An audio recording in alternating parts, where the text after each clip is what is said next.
saw us on Reddit? Yeah. I was just scrolling through and went through a Reddit tunnel, and then I got to Flat Earth Theories and like Flat Earth Society or something like that. Yeah. And now I saw this Discord, and I got pretty interested. Okay. So, what's interesting do you think about the topic of the shape of the Earth?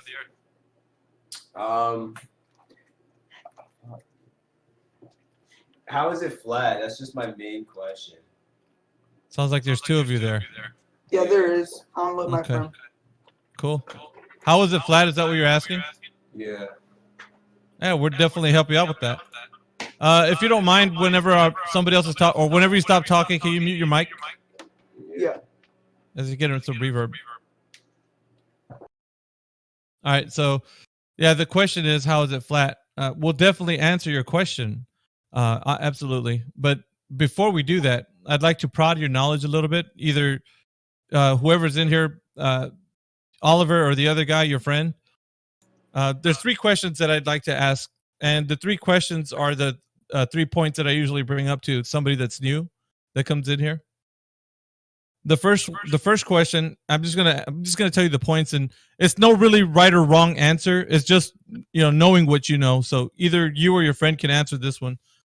How did they figure out that the Earth has curvature, or it was measured to have curvature? That's point number 1. I'm just gonna go through the points. Point number 2 is axial rotation, that the Earth spins on its axis. So how did they figure out that the Earth was spinning on its axis, right? Point number 3, the vacuum of space being a reality that people, or a medium that people can travel to. The vacuum of space, right? How did they figure that out? So those 3 points right there, and we can start with curvature. You or your friend can answer, or both of you, whatever, it doesn't matter to me. How did they figure out the curvature? How was it measured? It was by like the center of Earth. And they're showing like how if you were to go like around, like if you were to go across the world, you would be able to like go from like Europe, or like you would be able to go to Europe to like Asia, not Europe, like UK to Asia, or like you would be able to go to from like Florida to like, let's say like California, if you're like just going around. That's just like a bad example, but like, you know what I mean. Okay. So you're saying that from traveling from one place to another is the way that they measured curvature. Now, I want to ask you, how long ago was the Earth known to be having curvature on it? Like, do you guys know that information? It's okay if you don't. I'm just wanting to know. No, I don't know. No. Okay. So many hundreds of years. As far, hang on, S1. Just hold tight. I'm having a conversation with Oliver at the moment. So there's no way that you know that they measured it. And ancient people, it doesn't matter who it is.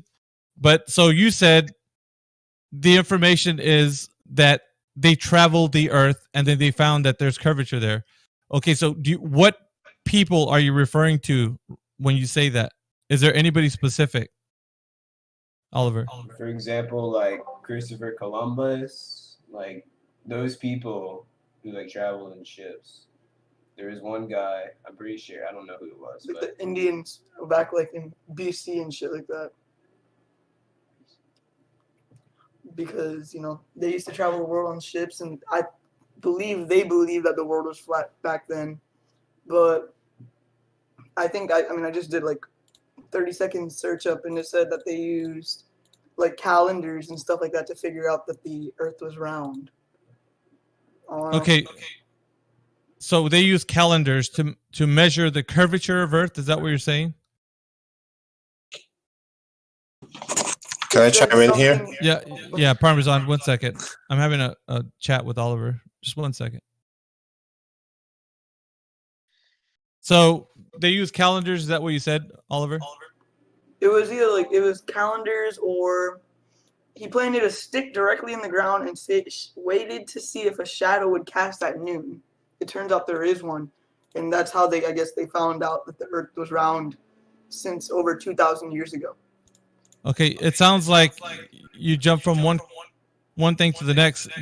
Can you mute your mic real quick, Oliver?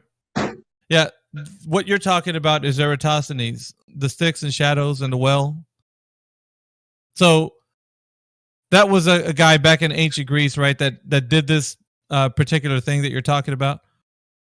So he did that, and he assumed he didn't measure anything, because when you put a stick on the ground and you're measuring the shadow.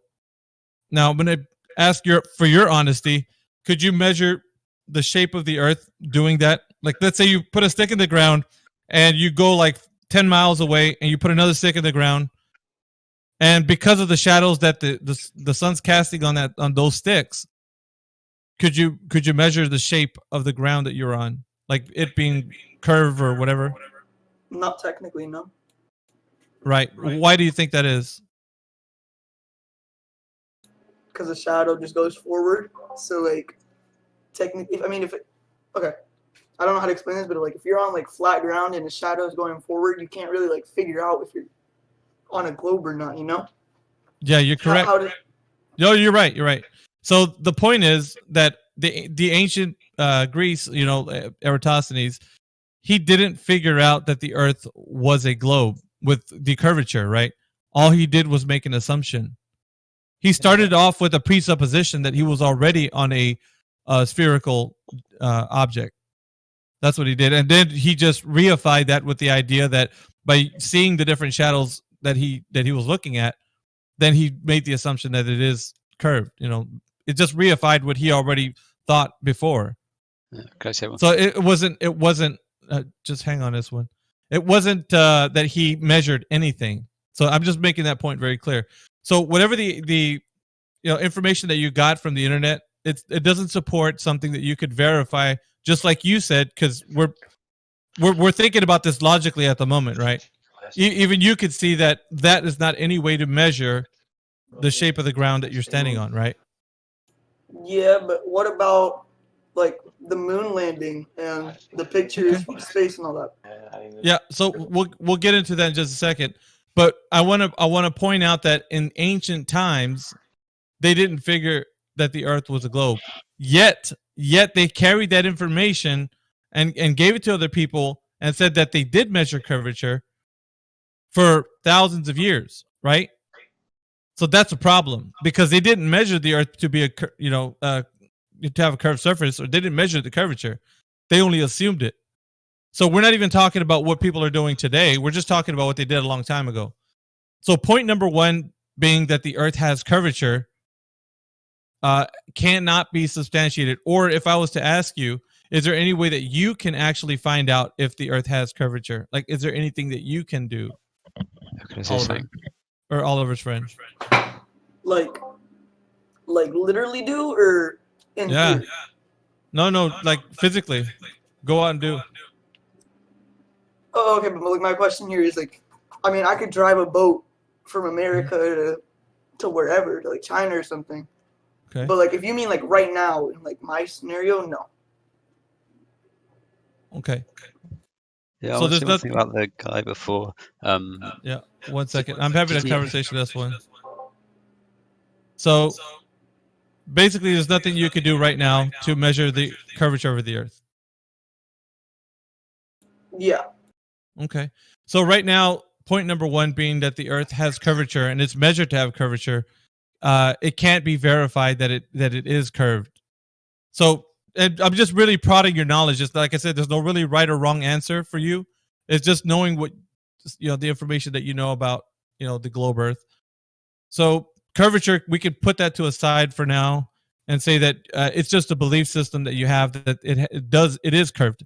We'll just keep that to the side right now as a belief.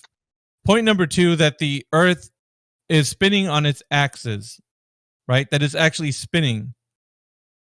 Is there any way that you can tell me that the way they figured that out, that the Earth is spinning, or that you can actually tell that the Earth is spinning? Either one.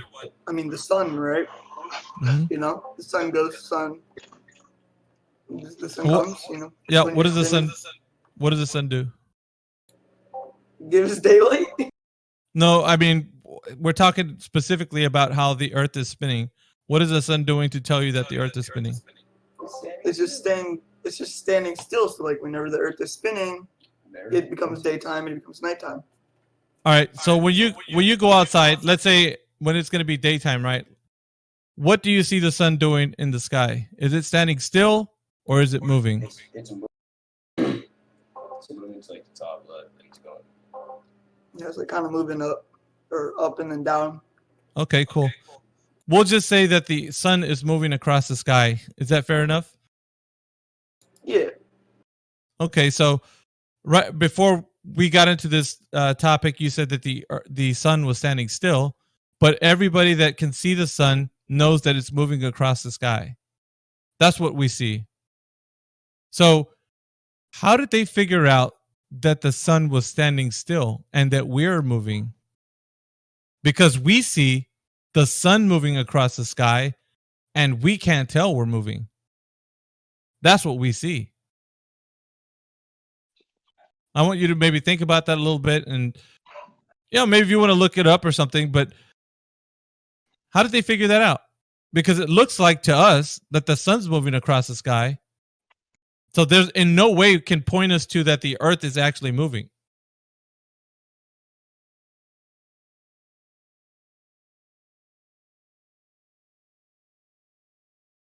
Wait, That's true. That's he said. What's that, Oliver? No, I agree. That's right. Okay. But I mean, I could do a little bit of research on it, but because Sure, I don't know sure. much about that. No, you're fine. You're fine. I'm just asking what you know right now, and as far as what you know, that's you pointed to the sun and said the sun was the indicator that tells us that we're moving and the sun's standing still. But upon further investigation, like right now during our discussion, you can clearly know that the sun is moving across the sky, and you can't tell that we're moving. So at this current time, we would say that it's just a belief that you have that we're spinning on our axis, like the earth is spinning right now. It's just a belief right now. So we could put that to the side right now, as that's just something you believe. It's not something that you can actually verify or know. So the earth spinning on its axis, point number 2. We'll move that to the side. We'll move on to point number 3. Point number 3 is the vacuum of space being a medium that people can travel to. How did we figure out that when you look up in the sky that it's a vacuum? Either by you verifying it or by information that how they figured it out. I'm gonna be straight up with you. Yeah. Me personally, I don't know way too much about that. Okay. But how can we verify that the space is a vacuum? I mean, gravity, right?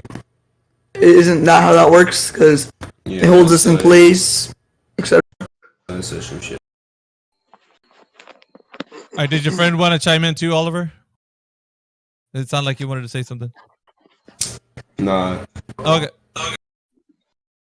All right, so gravity and shit, I guess is what your answer was.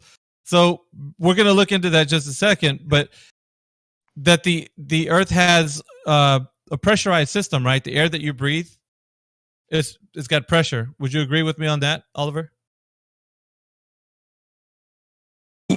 Yeah. All right, so we have pressure here in the ground level where we're at.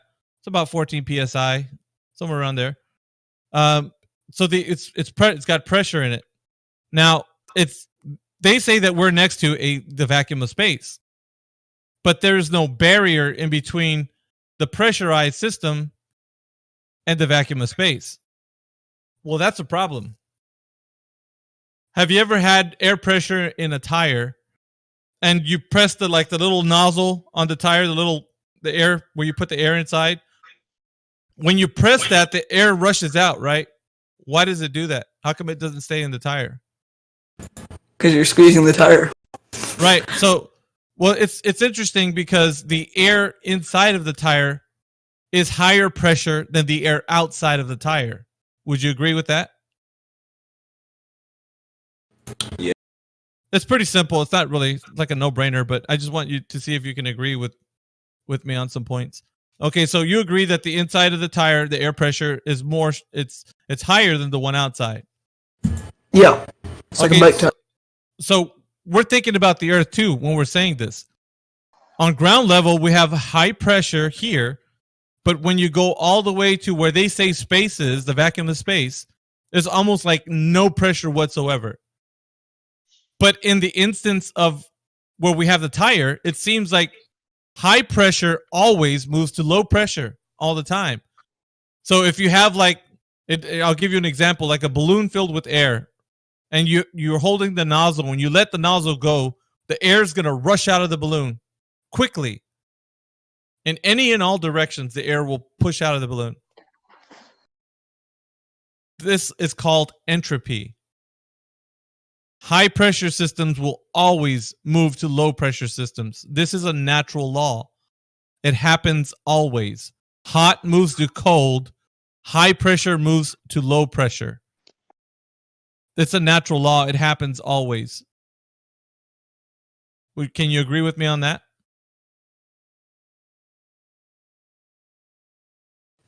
Okay, that makes sense so far. Okay.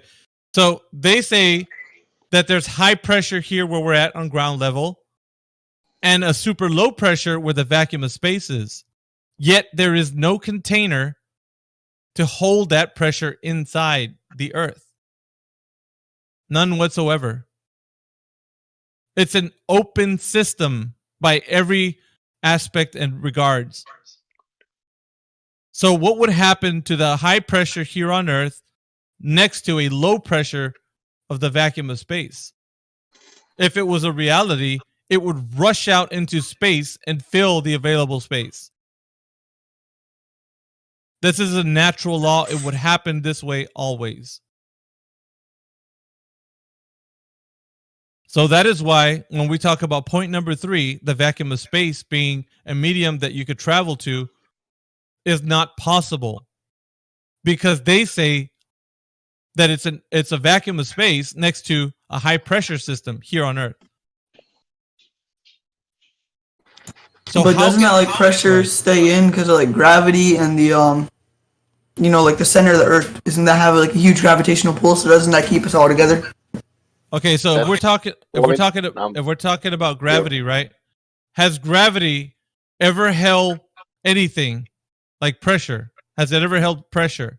Can I? Okay, that's true. Yeah. So gravity and pressure has no relation. There's nothing that you could tie it to, because we'd be able to blow air in front of our face and create pressure right in front of us, like a bunch of it, like a high pressure. But it doesn't happen, right? What do you mean, Buffalo? Yo, I got a question. Go ahead. Oh, yeah. So you know how if you go like deeper into the water in the ocean, how is the water pressure? Okay, so one thing I want you guys to remember is that the only way to achieve any kind of pressure is that you have to have a container. So it's called an antecedent. The necessary antecedent to gas pressure or any kind of pressure is a container. You need to have a container, any kind. It doesn't matter what kind. So in the case of water needs to be contained wherever it is. Okay, you can take a look at like a glass of water, a swimming pool, a bathtub, a pond, a lake, ocean, even. Everything that you talk about with water, it's contained. And how do we know this? Because there's shores everywhere that you see water, right? And it reaches like the shore of wherever you're at on the beach or whatever. But that water is contained. What does it contain? Sorry.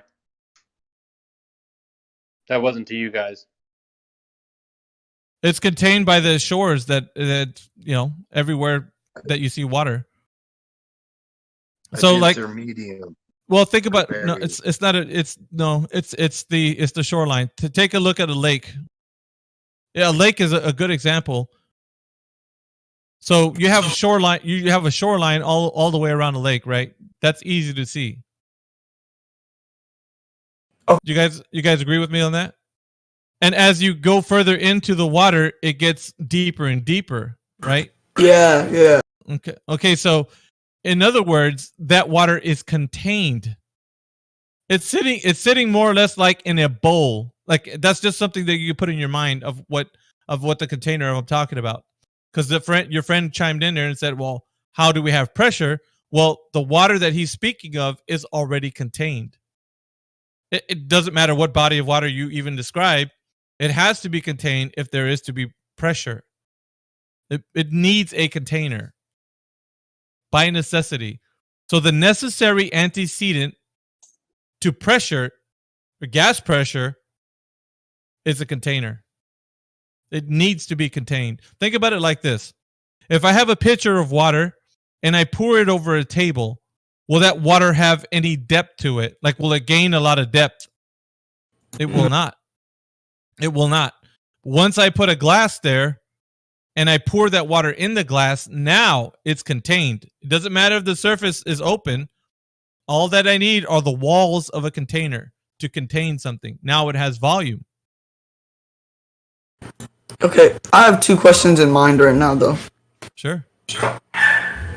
One being, why would the government want to make us believe the Earth is round? Why wouldn't they just tell us it's flat? Oh, we'll get into that in just a second. I just want to wrap up the 3 points real quick. So the vacuum of space, and your friend was asking about how do we know water has pressure, and I told him about the walls of the container. Do you guys agree with me on that? I'm going to go ahead and wrap up the 3 points. That we need a container for gas pressure, or we need a container for water. Oliver?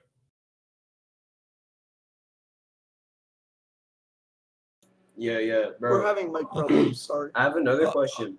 Sure. Like, this is the last one, right? Yeah. Let me wrap up these points. Okay. So right. if we're saying that you need a container, well, they're saying that it's an open system, that rockets can travel into the vacuum of space and all that. Well, it doesn't have a container. This is what we need. We do need a container to have pressure here on Earth. So we still remain that the gas pressure, the air that you breathe, has pressure because it is contained. Now, what that container is, we don't know. Like, there's a lot of speculation and like, well, it's a dome, it's this and that. We don't know. All we understand is that it is contained in order for us to have pressure. So that being said, point number 3, the vacuum of space cannot be proven to be true. So 3 points. The first one was curvature.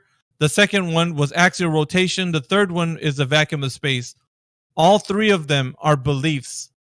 They are not backed up by empirical evidence in whatsoever. So that's just something for you to actually take a look at.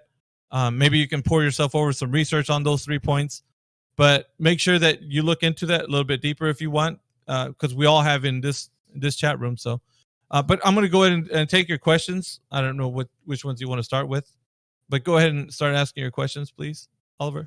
All right. So, can you show me what you think the Earth looks like? Okay. What? Yeah. Can you show me like what it looks like? Like a picture, like a diagram or something? Yeah. All right, so flat Earth doesn't stand by any models. Now, that being said, there's a lot of images and stuff that you can see about the azimuthal equidistant projection, which is called the AE map. And it's the circle map with like the ice wall and like the continents in the middle, splayed out. That is. So with the ice wall, right? You see how Antarctica is like. Yeah, I'm about to finish the point.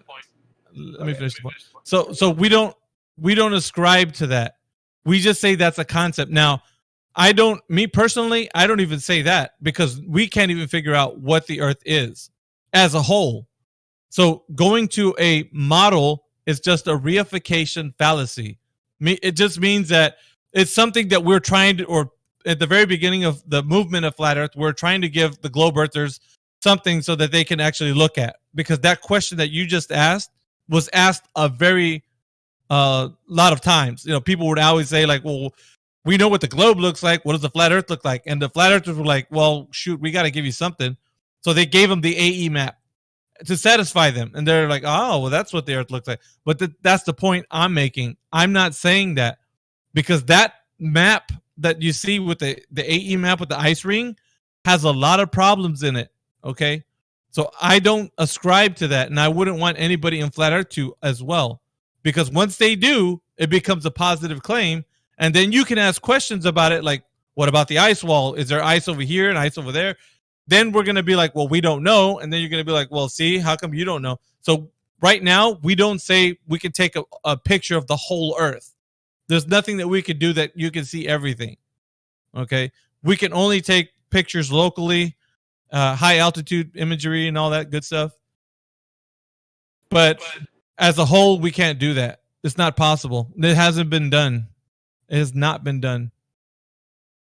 So I don't know if that was a question you were probably asking, but if I answered it, but Flat Earth doesn't make a claim to a model, any model.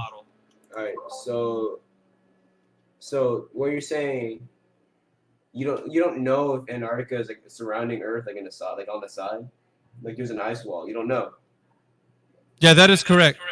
Okay, so then can't you just walk off the Earth? If the Earth is flat. Okay, so you might want to mute your. All right, so we don't claim that you could actually traverse Antarctica. There's a thing called the Antarctic Treaty, past the 60th parallel, which means that if you try to attempt to go over there uninvited, you'll be stopped probably by the navies of the world, whatever waters you're traveling on. They'll probably stop you and tell you to turn around because you're not allowed to go to Antarctica. It's a protected land, and it has been ever since like the 50s, late 50s, early 60s, something like that. If you just Google the Antarctic Treaty, it'll pop up and you'll see all the information about it. But all the countries that have signed on to keep it a protected land have done so in the idea that nobody's going to be able to travel there freely. So that idea that you have that we can just walk over there and go see what's over there, we can't do that. Nobody can. Now, that being said, there are scientists there doing some work at McMurdo Station, and there's a couple of stations that are there in Antarctica. And also there's some tours that go down there, like some boats that go there. Very expensive tours, I might add. But you can go down there in a tour, and the tour guide will take you certain places, and then you can pet a penguin or whatever and come right back. It's pretty expensive. But you can't freely go over there and check it out for yourself, or nobody can actually do that. So that would answer that question. So one last question. I'm sorry for bugging you, right? Wait, I have one. Go ahead. Go ahead, man. So it's cold all around the Earth, right? So if it's cold around the Earth, because the reason why it's cold in the North Pole and the South Pole is because it's not facing the sun, and it's getting like the least amount of sun out of all the places in the Earth. So that's why it's all ice and everything like that. So if the Earth was flat, how would it be all ice all around if the sun was if the Earth wasn't round? How did that be happening? Okay, here's the thing, and this is gonna probably throw you for a loop, but we can't. Flat Earth can't answer that in the way that it would satisfy you, the way the globe has given you an explanation with Antarctica. What we do say is that the sun travels from the Tropic of Cancer to the Tropic of Capricorn, meaning that when it's summer in the north, it's winter in the south, right? So whatever lands are in the south, like Australia or whatever, it's winter time for them when it's summer for us, and vice versa. Summer for them, winter for us. So wherever the sun is, that's where the most, where it's hotter. So if you think about it, the lands are beyond, or where the sun's reach would probably be Antarctica and the Arctic. So both of those would be considered the furthest reaches of the sun, like where the sun is, But of course, they do have their what they would consider their summers, right? So when it's summer, the north and south are completely opposite, and on a globe they would be expected to be kind of the same. Yeah, but they're not the same though. The Arctic is very much different. It's got life and it's abundant, and the Antarctic is kind of void of life, and it's a bit more frigid, and there's very little life. You got certain animals that can only endure that kind of temperature, but the Arctic is a bit more tolerable as far as that goes. But it would work the same on a flat and level plane, the plane of existence that we're on, because the sun would only need to travel above the plane of existence. So it would just travel above us, and whatever motion it does, it does. But I wouldn't claim what the sun actually does, because there's this idea that with the seasons that the sun actually, and I'm going to show you a diagram. I was actually talking about this model yesterday with a couple of people on Flat Earth, and we agreed on it. So did you see that image I put up in live stream voice text, Oliver? No, I'm going to it right now. All right.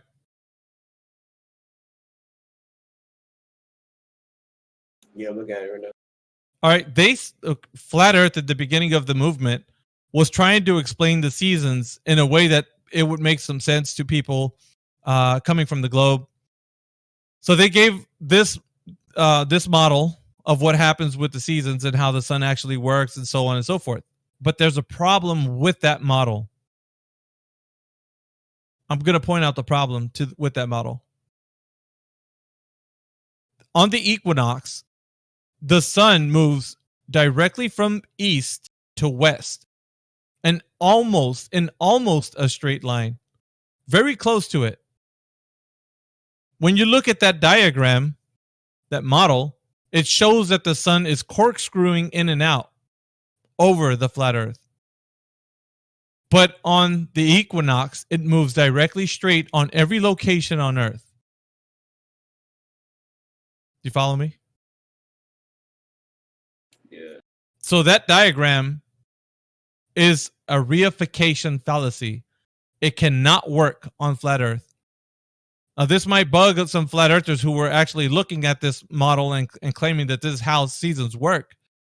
But like I said, the equinox actually throws this off, because it doesn't do a spiral motion. It goes straight across the sky in a almost straight path. So we don't claim that this is the model for us to give you for the seasons. What we do say is that the sun is closer to us in the summertime. When it's summer, it's closer to the north. And in the north, when it's further from us, it's wintertime. So we could say that with assurance because we have this.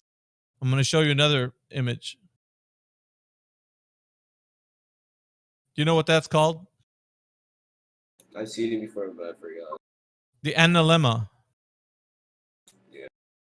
The solar analemma. Now, if we say that what we can visually see in the sky is that the sun is closest to us, like at the very top of that analemma, that's when the sun is closest. And at the furthest, you can see at the bottom of that analemma, where it looks like it's bigger, then that's the furthest away from your position, wherever it's showing you right there.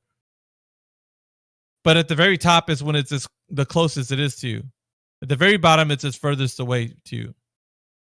But the solar analemma, this is taken over the course of a year. That's how you get that analemma there at one particular location. So that's what we can say is actually happening, right? With assurance, because we could see that, and we could do some time footage where it's actually taken over the course of a year, and we come up with this analemma. It looks like a figure 8.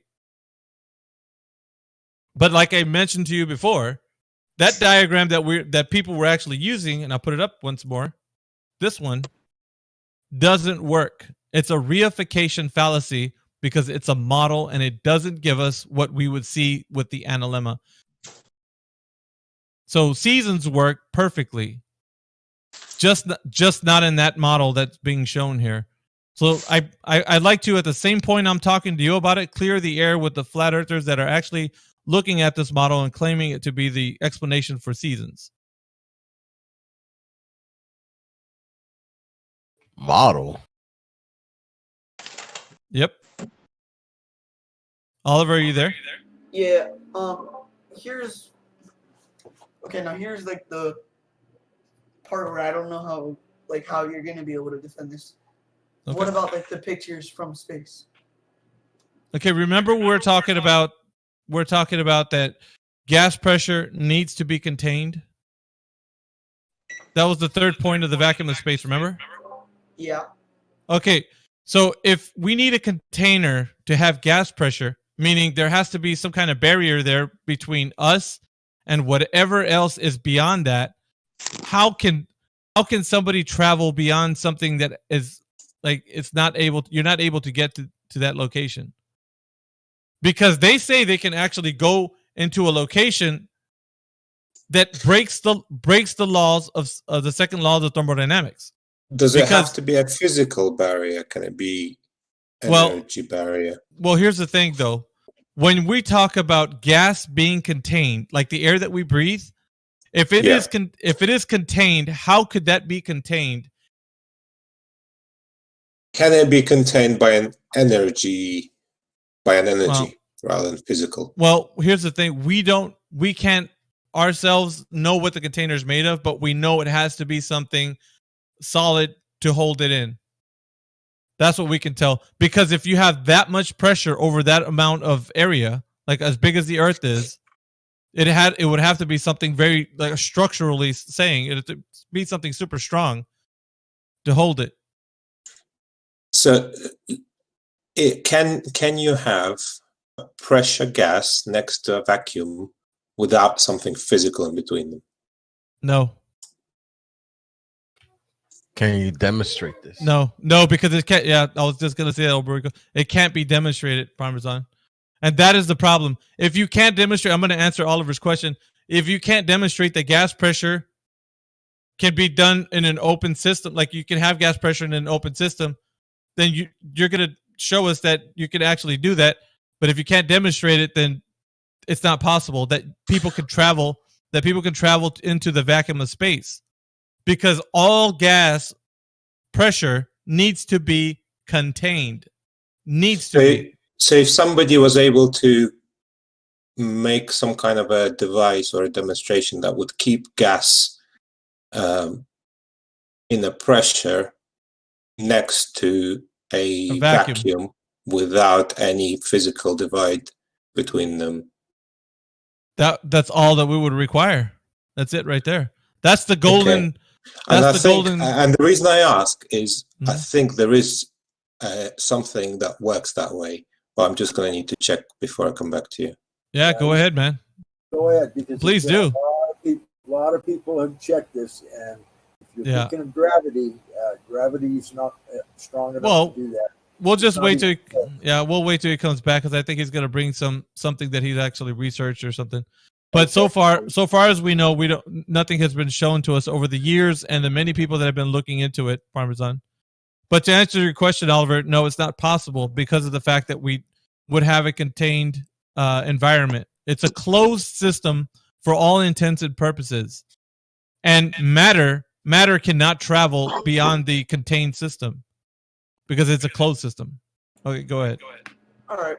Now, I think my friend has to say something else, but I have like a final thing here. Now, this could obviously be faked, but I don't see why it would be. Now, all right, this isn't like hard evidence. I'm just putting it out there. There's a video on YouTube that was posted back in 2018, and they attached a GoPro to a weather balloon, I think it was, and they let it float into space, and it got like footage. Okay. Could I like send a link to you in DM or something? Yeah, send it to me. I'll put it up in the live stream. We have several of them down below. You can watch. You don't even have to pull it up. Don't we have several in down some of our rooms down below? And like in the video, you can like almost see the horizon of the world and everything. All right, let me put it up for everybody. We've got plenty of those.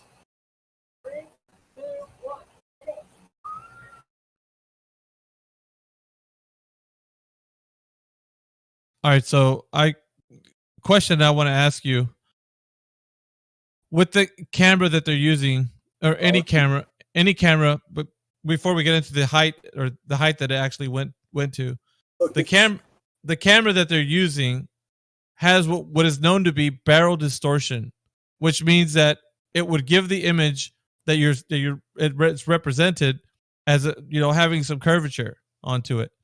It's already showing curvature. Look at it. It's only a couple 100 feet off the ground.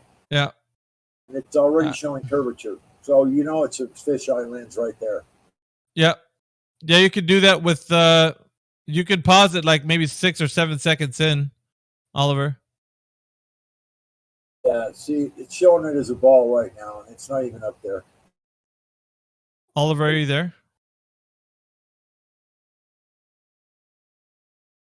I don't know. Maybe he left. Oliver, are you there? Yeah, I'm looking at what you're looking at right now. Yeah, cool 12. here. You go to 12 seconds in there. It looks like curved, man. It's not even past.